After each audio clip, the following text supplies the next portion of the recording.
신명기 강해 설교를 끝내고 난 후에 우리 성도들의 신앙적인 삶에 관한 부분들을 함께 다루고 있는데, 오늘은 구원에 관한 문제를 함께 좀 생각해 보려고 합니다. 사실 이 구원에 관한 문제를 20-30분 정도 짧은 시간 안에 충분히 다 이야기하기는 쉬운 주제가 아닙니다. 신학적으로도 매우 깊이 있는 주제이고 또 신앙적인 면에서도 어려운 주제인데, 그래도 오늘 구원에 관계되어서 우리 그리스도인들의 삶과 관련된 굉장히 중요한 세 가지 스텝, 세 가지 발걸음을 여러분들과 함께 좀 나누려고 합니다.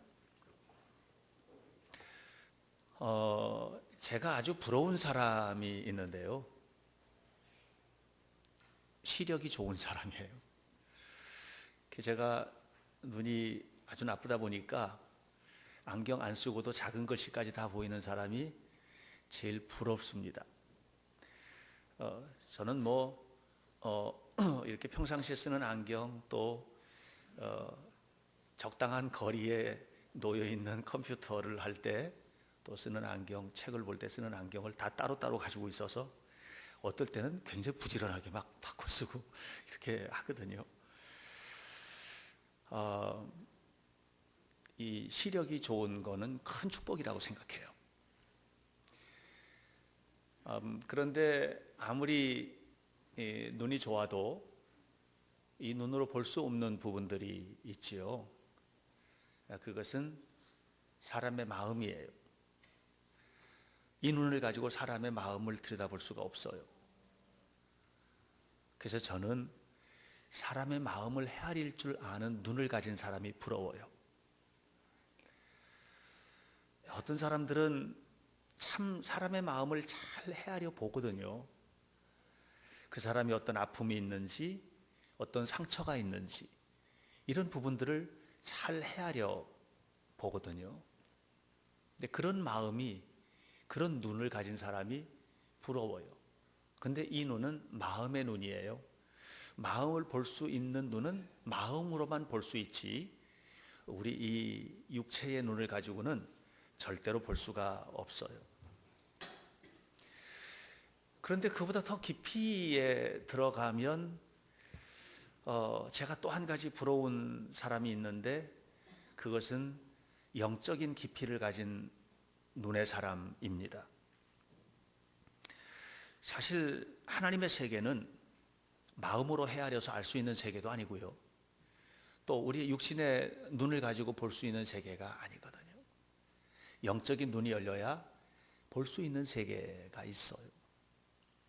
그래서 신앙이라는 게 뭔가, 저는 개인적으로 신앙은 눈을 뜨는 경험이다, 이렇게 생각을 합니다. 신앙은 전혀 다른 세계에 대해서 눈을 떠야 돼요. 그래야 신앙생활이 깊이 있고 의미 있는 신앙생활이 되지, 이게 안 되면 신앙생활이 참 힘들거든요. 여러분들 주변에 혹시 가족들 중에서나 아니면 이웃들 중에서 전도를 하거나 또 하나님 앞으로 이렇게 이끌 때 굉장히 힘들어 하는 분들이 있다면, 그 이유는 뭐냐면 신앙의 눈을, 영적인 눈을 뜨지 못해서 그래요. 제가 최근에 책을 한 권 선물 받았는데, 더 있다라는 그런 책이에요. 우리가 보는 세계, 이 세계 말고 또 다른 세계가 있다. 내가 가지고 있는 것 말고 또 다른 뭔가가 있다. 더 있다. 하나님께서 주시는 뭔가가 더 있다. 이런 주제예요. 앞부분에 저자가 서론에서 한 분을 소개를 했는데, 제가 사실 궁금했던 분이었거든요. 그분은 신송종 박사라고 충현교회에서 담임 목회를 하셨고, 옛날에 그 김영삼 대통령 다니던 교회예요. 그 교회가, 거기서 대통령이 이제 나왔던 교회죠. 그분은 공부 참 많이 하신 분이에요.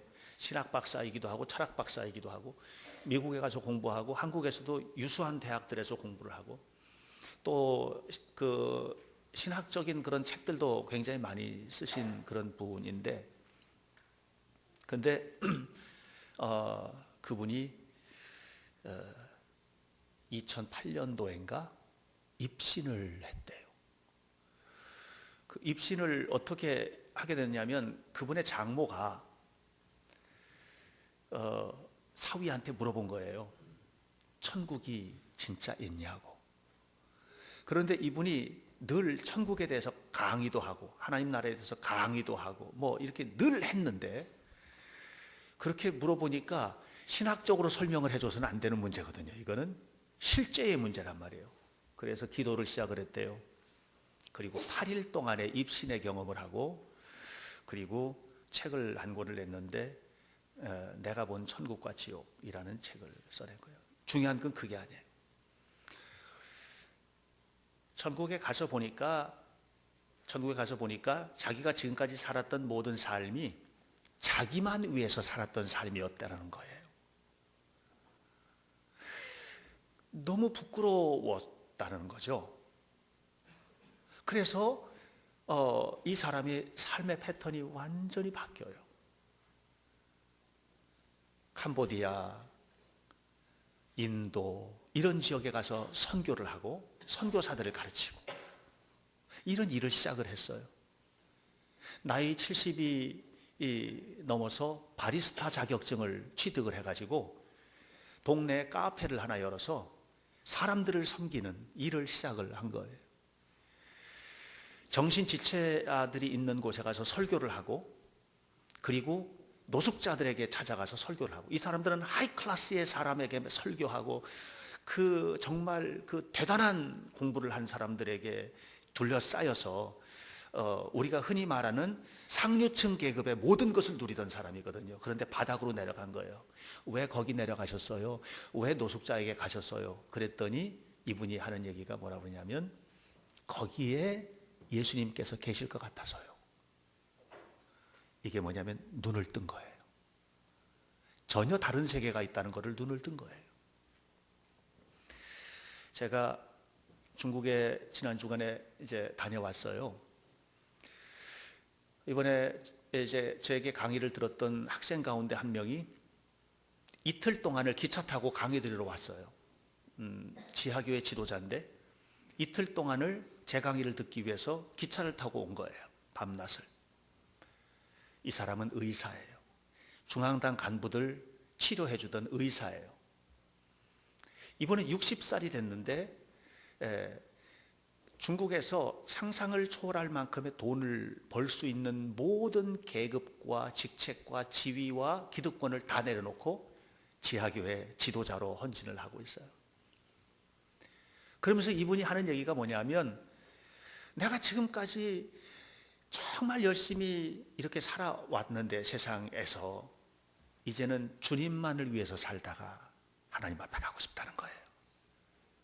그래서 모든 것을 내려놓고 그 일을 하고 있어요. 근데 재미난 게 이분이 하루는 저를 대접해 주고 싶다고 그래서 이제 근사한 양꼬치 집에를 갔거든요. 굉장히 근사한. 가는데 택시를 탔는데 택시 타자마자 전도지를 꺼내가지고 택시 기사에게 전도를 하는 거예요. 다른 얘기 아니에요. 예수 믿으시라고. 식당에 들어가는데 식당 그 카운터에 전도지를 주면서 전도를 하는 거예요. 잠깐 머물러 서서. 그리고 자리를 안내하는 직원에게 가면서 전도지를 또 주고, 자기에게 주문 받으러 온 사람에게 또 전도지를 주고, 이렇게 하면서 전도를 하는 거예요. 이 사람이 전도해서 자기네 교회로 끌어오겠어요? 이틀이나 기차 타고 한 교회에 있는데 예수님 믿으라는 거예요. 아름다운 세계가 있다는 거예요. 하나님이 지켜주시는 세계가 있다는 거예요. 그거를 알으라는 거예요. 그래서 내가 물어봤어요. 어떻게 그렇게 하느냐고. 그랬더니 단 한마디. 그 영혼이 불쌍해서요. 그 영혼이 불쌍해서. 전통적으로 역사적으로 기독교는 구원의 종교라고 말을 합니다. 그런데 안타깝게도 교회를 다니고 있는 사람들 가운데서도 수많은 사람이 구원의 확신이 없이 영의 눈을 뜨지 못한 채 그렇게 교회를 그저 왕래하는 이런 삶을 살고 있는 것을 보게 됩니다. 구원이라는 것이 무엇일까요? 구원이 단순히 그냥 죽어서 천국 가는 것이 다일까요? 아니에요. 구원은 뭐냐면 이 땅에서 그리스도인답게 살아가는 삶 자체가 구원이에요. 그럼 우리는 과연 구원받은 자답게 살고 있습니까? 우리는 과연 구원의 은혜 속에서 살고 있는가? 그래서 그렇게 구원의 은혜 속에서 살다가 내가 죽었을 때 영광스럽게 주님의 인도를 따라서 영원한 천국을 영원토록 영생하도록 누리는 그런 삶을 우리는 과연 가능한 것인가? 대답을 못하는 거예요. 많은 사람들이 거기에 대해서 대답을 못하는 거예요. 오늘 저는 여러분들과 함께 구원에 관한 문제를 다루고 싶어요. 구원에 관한 문제를 다루는데 세 가지 주제예요. 첫 번째, 구원은 어떻게 받을 수 있는 것인가? 사도 요한은 요한일서 5장 1절, 오늘 성경 본문인 요한일서 5장 1절에서 이렇게 말합니다. 예수께서 그리스도이심을 믿는 자마다 하나님께로부터 난 자다. 다시 말하면 구원은 예수님이 하나님의 아들이라는 것을 믿는 자들이 받는 것이다. 그렇게 얘기를 하고 있습니다. 하나님이 당신의 외아들 예수님, 독생자 예수님 이 땅에 보내셨어요. 그리고 내가 죄 때문에 죽을 수밖에 없는데 바로 죄로 말미암아서 죽을 수밖에 없는 나를 위해서 대신 십자가에 죽어주셨어요. 그리고 우리의 희망을 위해서 부활하신 거예요. 예수님의 죽음이 나와 나의 죄와 무슨 상관이 있느냐고요? 사실 제가 어렸을 때 우리 아이들 어렸을 때 개구장이 나지요. 남자아이만 둘이니까. 한 번은 뭘 가지고 집어 던지고 놀다가 남의 집 차 유리창을 박살을 냈어요. 차 유리창을 둘이서 박살을 냈는데 이 사람이 이제 어떻게 알고 제가 교회 목사인 걸 알고 교회로 찾아왔어요. 물어내라는 거예요. 그래서 제가 그랬지요. 왜 나한테 물어내라고 그러느냐고. 내가 깬 게 아닌데. 그랬더니 목사님 아들이 깬 거라고. 걔한테 가서 달라 그러라고. 말이 안 되잖아요. 결국은 제가 다 물어줬어요. 죄는 아들놈이 짓고 제가 다 물어줬습니다. 근데 우리 아들은 그렇게 하고 난 다음에 전혀 죄 안 지은 사람처럼 그냥 살더라고요. 여러분, 우리는 다 죄인이에요. 그리고 우리 아버지이신 하나님께서 우리의 죄값을 대신 치러주셨어요. 십자가에서. 우리는 그렇게 용서받은 사람들인 겁니다. 우리 모두는 다 그렇게 하나님의 구원의 은총 속에 들어오게 된 사람들이에요. 요한복음 1장 12절에서 말합니다. 예수님이 이루신 그 일을 믿고 예수님을 마음에 영접하는 자는 하나님의 자녀가 된다. 하나님의 자녀가 되는 권세를 주셨다. 이렇게 얘기를 하고 있어요. 결국 믿음이라는 것은, 구원이라는 것은 뭐냐 하면, 구원받는 믿음이라는 것은 뭐냐 하면 예수님께서 나를 위해서 십자가에 죽으셨고 그 은혜로 내가 죄사함을 받았습니다 라는 것을 고백하는 거예요. 그러면 우리는 구원받은 하나님의 자녀가 된다는 겁니다. 너무 쉽잖아요. 너무 쉬워요. 근데 이 사실을 입술로 고백하지 못하고 또 이 사실을 잘 알지 못해서 자꾸만 갈등을 겪고 있는 사람들이 있어요. 성경에서 우리에게 확실하게 이야기하고 있는 것입니다. 예수님을 네 마음속에 영접하면 너는 구원받은 자다. 근데 우리가 이 사실을 따라가는 거예요. 성서적인 사실을 따라가는 것이 아니고 자꾸 어디로 가느냐 하면 감정으로 가는 거예요. 믿음이라는 건 뭐냐면 사실을 따라가는 거거든요. 어떤 사람이 산길을 밤길을 가요. 밤길을 가는데 이 사람의 이름은 미스터 페이스예요. 믿음씨란 말이에요. 믿음씨. 믿음씨가 밤길을 가요. 근데 이 사람이 누구를 따라가는 거예요. 길을 모르니까 미스터 페이스가 누구를 따라가는 거예요. 누구를 따라가는 거예요? 미스터 팩트를 따라가는 거예요. 사실을 따라가는 거예요. 사실씨를. 그러면 그냥 그대로 가면 돼요. 그런데 미스터 필링, 감정씨를 따라가면 헷갈리는 겁니다. 감정은요, 여러분 감정을 한번 보세요. 얼마나 요동치는지, 얼마나 우리를 헷갈리게 하는지. 여러분은 성서적인 사실을 따라가는 것이에요. 여러분의 마음속에 담겨있는 감정을 따라가면 안 돼요. 그래서 우리 믿음이 자꾸 갈팡질팡 하는 거예요. 어떤 한미준이라는 기독교 단체에서 코리아 갤럽에 의뢰를 해가지고 조사를 했어요. 당신은 구원받으셨습니까? 라는 질문 문항에 나는 모르겠습니다. 구원받았는지 모르겠습니다. 라고 대답한 사람이 31%나 된답니다. 여러분, 굉장히 많은 사람들이 구원의 확신이 없이 사는 거예요. 여러분들의 마음속에 구원의 확신을 가지고 사셔야 돼요. 그것은 여러분의 감정을 따라갈 때는 절대로 구원의 확신에 이를 수가 없어요. 우리는 성서적인 사실, 성서에서 우리에게 이야기해주고 있는 이 말씀을 따라서 하나님 앞에 세워져야만 하는 것입니다. 그렇게 될 때 우리는 명목상 그리스도인, 말은 예수 믿는 사람인데 실제로 구원의 경험이 없는 이 명목상 그리스도인에서 벗어나서 건강한 구원받은 성도로 하나님 앞에 살 수 있게 되는 줄로 믿습니다.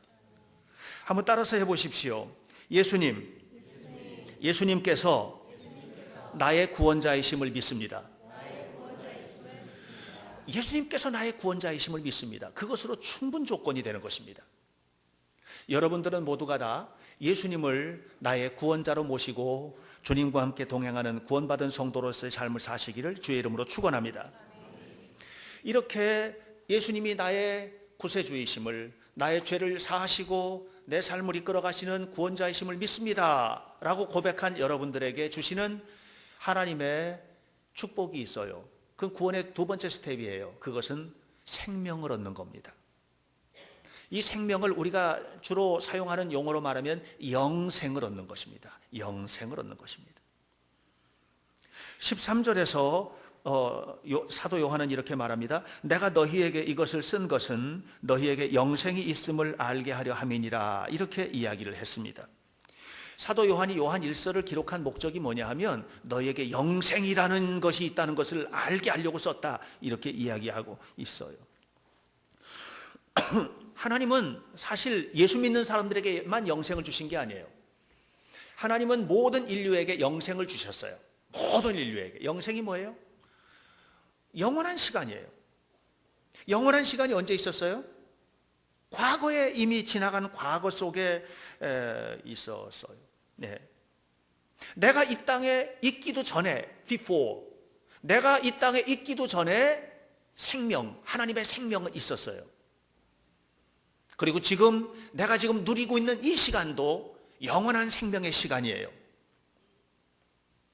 그리고 앞으로 우리에게 오지는 않았지만 다가오는 모든 시간들, 그 시간도 하나님의 영원한 생명의 시간의 연장선상에서 우리는 이해를 해야지 돼요.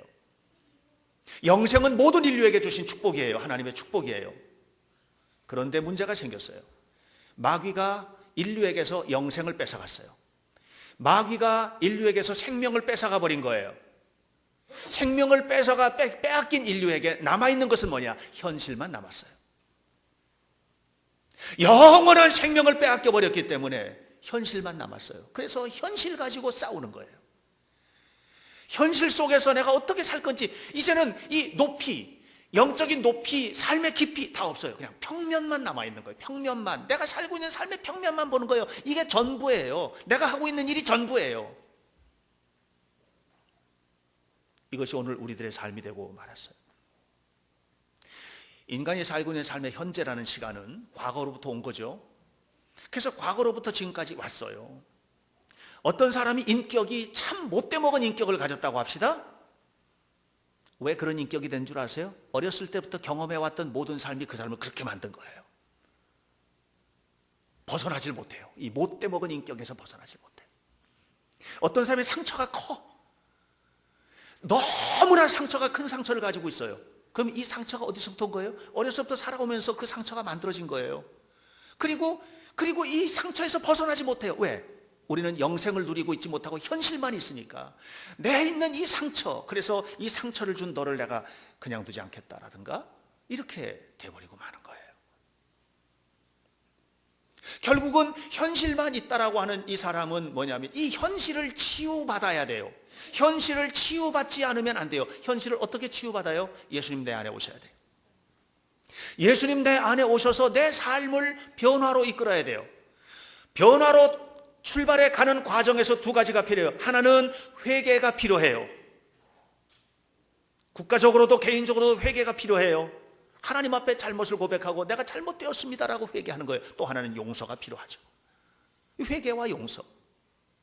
그래서 우리가 하나님의 내 안에 예수님께서 오셨습니다. 예수님은 나의 구원자이십니다. 이렇게 고백하고 주님 앞에 내 삶을 내려놓고 회개하고 고백하는 순간 우리는 영원한 생명의 주인공이 되어 잃어버렸던 미래를 찾게 돼요.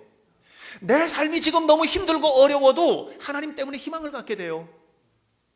이 땅 위에서 내가 고통을 받지만 영원한 천국의 희망을 갖게 돼요. 영생의 시간, 마귀에게 빼앗겼던 영생의 시간, 생명의 시간을 다시 회복하게 되는 겁니다. 땅만 바라보고 살던 사람이 하늘이 있다는 것을 알게 되는 거예요. 눈 뜨는 경험을 하는 거예요. 눈 뜨는 경험. 눈이 떠지는 거예요. 하나님의 축복의 세계에 대해서 눈이 떠지는 거예요. 예, 내가 지금 살고 있는 이 삶의 부분뿐만 아니라 내가 지금 가지고 있는 거. 수능 끝났죠. 수능 시험 점수 현실이잖아요. 현실 때문에 너무 괴로운 거예요. 시험을 잘 못 치면. 어떤 사람은 시험 잘 친 사람은 현실 때문에 즐거운 거죠. 예. 그냥 현실 때문에 괴롭고 현실 때문에 즐겁고 현실 때문에 싸우고 현실 때문에 이렇게 현실 속에서 아동바동하면서 살고 있는 거예요. 우리는 하나님을 믿는 사람들이에요. 현실로 가지고 있는 그것이 다가 아니라는 사실을 우리는 아는 사람들이에요. 영적인 눈을 떴기 때문에요. 구원받은 하나님의 자녀이기 때문이에요. 그래서 잃어버렸던 생명을 찾았어요. 오늘보다 나은 내일이 있다면 그것은 하나님께서 나에게 선물로 주신 축복의 세계라는 것을 알게 되는 거예요. 그래서 하나님을 떠날 수가 없어요. 우리는 세상 사람들이 현실에서 그렇게 아둥바둥할 때도 우리는 때로는 현실을 포기하기도 하고, 아까 신성종 박사처럼 현실을 포기하기도 하고, 때때로는 그냥 다 버리고 싶은 것인데도 끌어안아야 되기도 하고. 왜? 구원받은 우리가 하나님의 은혜 속에서 살아야 할 이 영원한 생명 속에서 주신 오늘이라는 축복을 누리기 위해서 그렇게 살아가는 거예요. 하나님을 믿는 우리, 예수 그리스도의 은혜로 구원받은 우리는 영생의 생명을 누리며 살아가는 사람들인 겁니다. 잊지 마시기를 주님의 이름으로 축원합니다. 지금이 다가 아닙니다. 힘드십니까? 하나님을 다시 한번 바라보십시오. 저 높이에서 우리를 이끌어주고 계시는 주님의 은혜를 기억하십시오. 그러면 구원받은 성도의 세 번째 단계로 가는 것입니다. 그것은 날마다 주님과 동행하는 삶을 누리는 겁니다. 날마다 주님께서 나와 함께 하시는 것을 누리는 겁니다. 구원의 확신 속에서 살아가는 사람들에게 주시는 하나님의 선물이 14절 15절에 기록되어 있죠. 이렇게 말하고 있습니다. 바로 구원받은 그들을 향해서, 주님을 향해서 구원받은 우리가 가진 담대함은 무엇이냐 하면, 주님의 뜻대로 살면 하나님께서 나와 함께 하심으로 모든 것을 열어주신다는 축복이다. 이렇게 이야기하고 있습니다. 제가 아직 건강하지 못합니다. 제가 지난 주간에 한 70% 정도 올라온 것 같다고 했는데, 계속 좀 이게 한 2달도 넘었잖아요, 이제. 그럼 이제는 좀 괜찮아야 되는데요. 안 괜찮아요.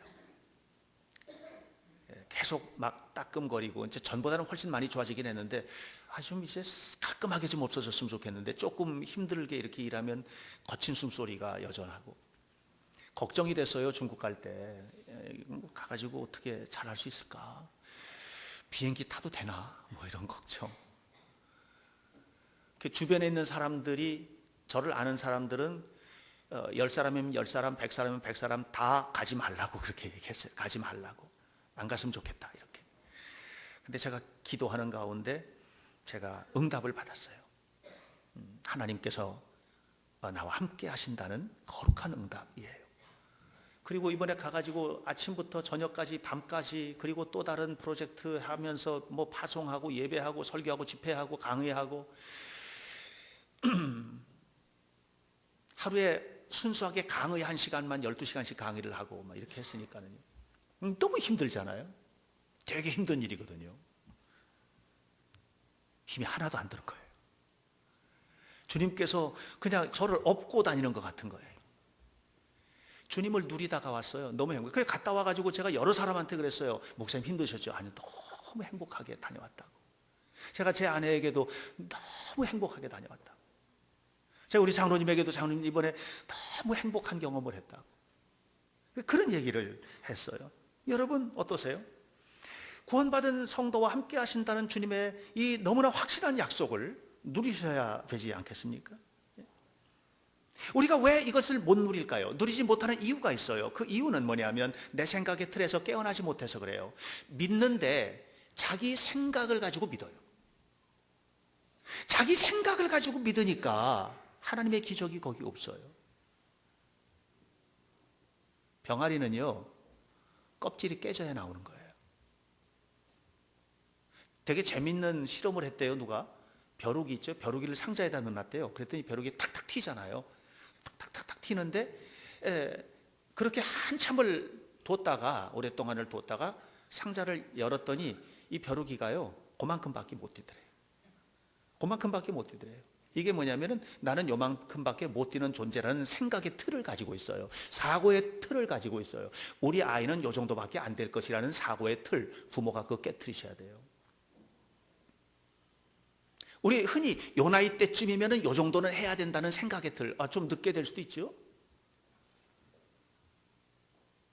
여러분, 하나님께서 우리의 삶 속에 주시는 은혜가 얼마나 큰데 그거를 우리의 생각이라는 이 작은 틀 속에 가둬놓느냐 하는 말입니다. 제가 지난주에도 소개했던 PGA에서 9승을 올렸던 골프 선수 최경주, 예수 모르던 사람이에요. 그런데 정말 믿음 좋은 아내를 만났어요. 그 아내는 끊임없이 남편을 기도했고, 그리고 그리스도를 영접하게 돼요.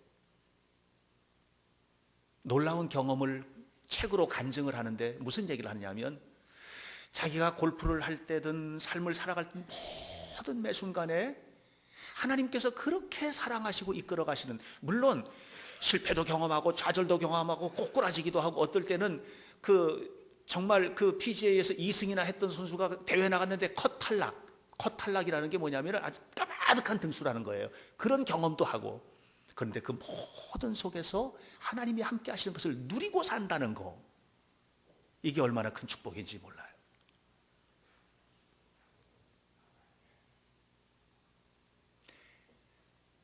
제가 이어령 박사 책을 많이 가지고 있는데 되게 재밌어요. 그분 책을 읽으면. 어떤 책에서 그런 얘기를 했어요.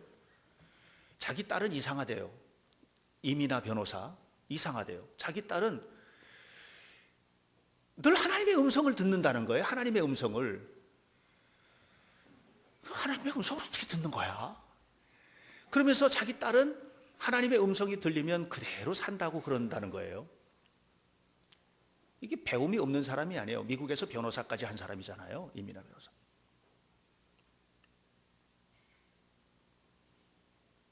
광신자 같으대요. 광신자 같으대요. 그런데 중요한 말을 한마디 했어요. 그래도 나도 그 음성 듣고 싶다. 참 놀라운 일이죠. 나도 그 음성 듣고 싶다. 여러분, 매일매일 삶 속에서 거룩하신 하나님이 동행하시는 것을 누리고 사십시오. 제가 오늘 예배당에 들어오다가 저 밖에 꽃꽂이가 있거든요. 그냥 그 꽃꽂이가 저한테 막 말하는 것 같은 거예요. 내 삶을 그냥 거기다가 갖다 놓은 것 같은 느낌이 들고, 하나님이 함께 하셔서 풍요롭고 하나님의 은혜로 그냥 성장해가는 그런 모습들이 느껴지는 것 같아서 내가 지나가는 집사님 한 번, 이리 와봐. 여기서 좀 은혜 좀 받고 가. 제가 그랬어요. 내게 주어진 모든 환경들, 오늘 드리는 이 예배, 내게 주어진 가정, 학업, 수능시험 끝나고 난 다음에 여러분들이 가지고 있는 모든 것들, 바로 지금 이 시간, 이 순간 내게 주신 이 생명, 하나님과 함께 누려야 됩니다. 주님과 함께 누리세요. 그래서 구원받은 성도의 삶은 행복한 경험이라고 생각합니다. 왜냐하면 하나님께서 이끌어 가시는, 나는 그 이유를 잘 모르지만 지금 내게 있는 이 힘든, 이해할 수 없는 이 삶의 환경까지도 하나님께서 이끌어 가시는 것이다라는 것을 확실히 믿고 살아가는 삶의 테두리 속에 들어와 있기 때문에 우리는, 그래서 구원받은 성도는 날마다 행복에 겨워하는 것입니다. 여러분 모두는 다 구원받은 하나님의 자녀들이십니다. 여러분 모두는 다 예수님을 믿는 믿음의 자녀들이잖아요. 다시 한번 고백합시다. 하나님, 저는 예수께서 나의 구원자이심을 믿습니다. 이제 여러분은 주님의 자녀인 겁니다. 그리고 여러분은 영생을 회복한 자들인 겁니다. 날마다 하나님과 함께 살아가는 삶을 누리는 자들인 겁니다. 그 속에서 행복하십시오. 그리고 풍요로우십시오. 하나님의 은혜가 영원토록 여러분과 함께 하시기를 간절히 축원합니다. 기도하겠습니다. 하나님의 은혜를 감사합니다. 우리에게 주신 하나님의 놀랍고 크신 축복을 누리며 살아가는 하나님의 자녀 되길 원합니다. 구원받은 자녀답게 이 땅에서 살아가기를 원합니다. 하나님, 우리 교회 성도들 가운데서는 명목상의 그리스도인, 말뿐인 그리스도인 없게 하시고 예수님을 믿고 믿음으로 살아가는 하나님의 자녀로서 이 땅에서 하나님 주시는 생명의 풍요로움, 또 동시에 하나님과 함께하는 삶의 풍요로움을 마음껏 누리며 하나님 앞에 살아가는 거룩한 자녀들이 되도록 여기 모인 한 사람 한 사람, 여기 함께하지는 못했지만 우리 현대교회 공동체 안에 있는 한 사람 한 사람 모두에게 주의 은혜를 베푸시옵소서. 주 예수 그리스도의 이름으로 기도하옵나이다.